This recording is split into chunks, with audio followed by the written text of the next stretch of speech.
Morning children, welcome to my YouTube channel. बच्चों, आज हम सॉल्व करेंगे एक्सरसाइज 5.1 का क्वेश्चन नंबर 4। क्वेश्चन नंबर 4 में बोला है which of the following are APs, if they form APs find the common difference d and write 3 more terms. हमें APs दिए हैं, हमें उन्हें चेक करना है क्या वो परफेक्ट एपी हैं, और परफेक्ट एपी हैं तो उनका कॉमन डिफरेंस निकालना है और उनकी नेक्स्ट 3 टर्म्स लिखनी है। सबसे पहले तो बच्चों कॉमन डिफरेंस निकालेंगे क्योंकि डी से चेक करना है हमें। अगर सभी जितना भी आपके पास एपी में टर्म्स दिए हैं सबके बीच का जो कॉमन डिफरेंस है अगर वो इक्वल है, इसका मतलब है कि ये जो सीरीज़ आपको दी है वो एक परफेक्ट एपी है। और अगर कॉमन डिफरेंस इक्वल नहीं आता है तो मतलब गिवन जो वैल्यूज़ है, जो आपको सीरीज़ गिवन है, सीक्वेंस दिया है नंबर्स का, वो परफेक्ट एपी नहीं है।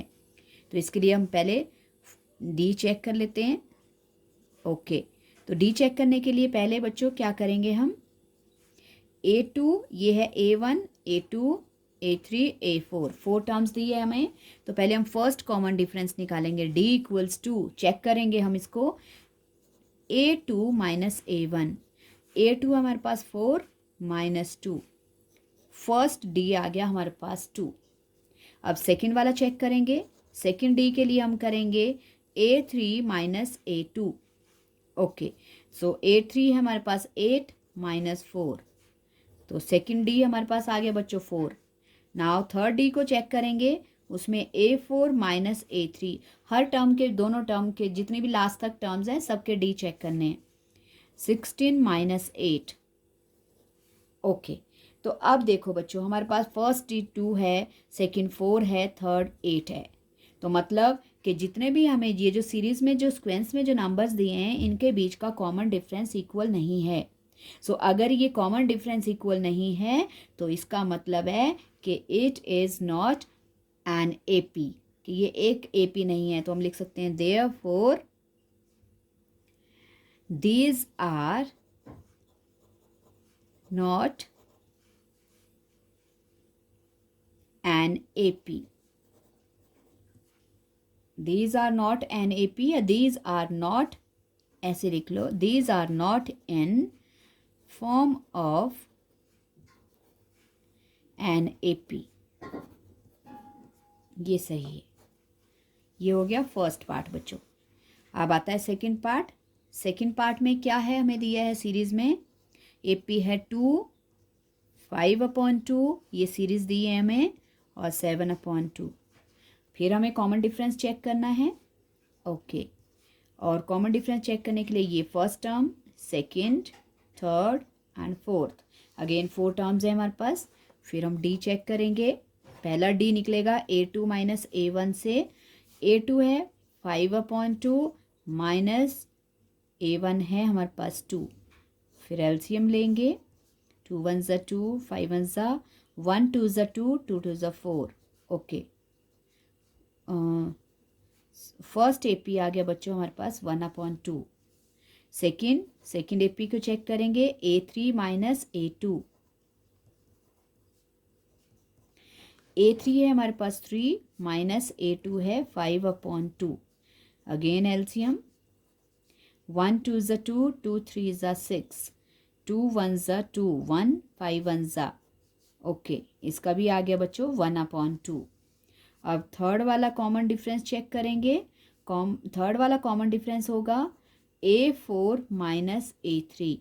A4 है 7/2 और माइनस A3 है 3।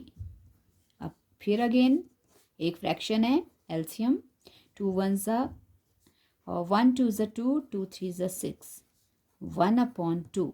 ओके बच्चों, अब देखो हमारे पास तीनों कॉमन डिफरेंस सेम है। अगर तीनों कॉमन डिफरेंस सेम है, सारी टर्म्स के बीच का कॉमन डिफरेंस सेम है, तो ये क्या है, yes, these are in form of an AP. ये जो हमें सीरीज गिवन है, जो वैल्यू गिवन है, ये एक एपी की फॉर्म में है। नेक्स्ट अब बोला है कितनी टर्म्स दी है आपको, जैसे 1 2 3 4 टर्म्स दी है और बोला है कि अगर ये परफेक्ट एपी, अगर ये इनका कॉमन डिफरेंस सेम है, ये एपी है, तो इसकी 3 मोर टर्म्स और लिखनी है। 3 मोर टर्म्स मतलब हमें निकालना है A5 A6 and A7। Okay बच्चों, तो A5 निकालने के लिए देखो हमारे पास क्या है, A5 निकाल लेंगे हम, क्या कर देंगे A4 में D प्लस कर लेंगे। तो A4 क्या है हमारे पास 7/2 और कॉमन डिफरेंस कितना है 1/2।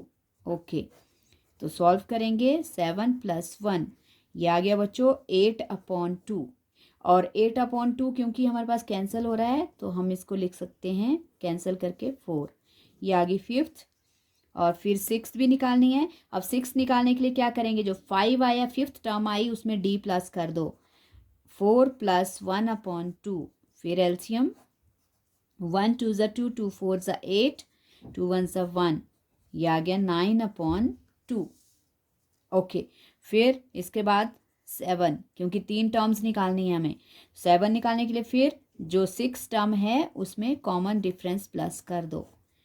ओके, 9 + 1 10/2 5, ये आ गई हमारे पास 5th टर्म आ गई 5 और 6 टर्म आ गई 9/2, 7th आ गई 5। तो हम लास्ट में लिख सकते हैं therefore the next 3 terms are, जो हमने फाइंड आउट करनी है, क्या क्या निकाली है 4, 9/2, 5। सो इस तरह से करना है बच्चों ये सेकंड वाला क्वेश्चन नंबर 4, और ये क्वेश्चन नंबर 4 का सेकंड पार्ट। फर्स्ट वाले में कॉमन डिफरेंस इक्वल नहीं था तो ये एपी नहीं है, और अगर ये एपी नहीं है तो इसको फाइंड आउट नहीं कर सकते, आगे वाली टर्म्स नहीं निकाल सकते। और सेकंड वाले पार्ट में ये एक परफेक्ट एपी था क्योंकि इनका कॉमन डिफरेंस सेम था। अगर ये कॉमन डिफरेंस सेम है तो उसके बाद हम लिख सकते हैं कि ये एपी है, और अगर एपी है कॉमन डिफरेंस इक्वल है तो इसकी नेक्स्ट 3 टर्म्स बोला है फाइंड आउट करने को, और वो होंगी 5 6 और 7। तो हमने निकाल दी। 5th टर्म निकालने के लिए जो 4th टर्म है उसमें कॉमन डिफरेंस को प्लस कर लिया और उससे 5th आ गई। फिर जो 5th टर्म है उसमें कॉमन डिफरेंस प्लस कर दिया, 6th टर्म आ गई। जो 6th टर्म है उसमें कॉमन डिफरेंस प्लस कर लिया, आपके पास 7th टर्म आ गई, और ये आ गई आपकी नेक्स्ट 3 टर्म्स जो आपको फाइंड आउट करने के लिए बोला था। सो आई होप आपको ये 2 पार्ट समझ आ गए बच्चों। अगर समझ आ गए हैं तो प्रैक्टिस करना और प्लीज़ चैनल को सब्सक्राइब करना। Thank you so much.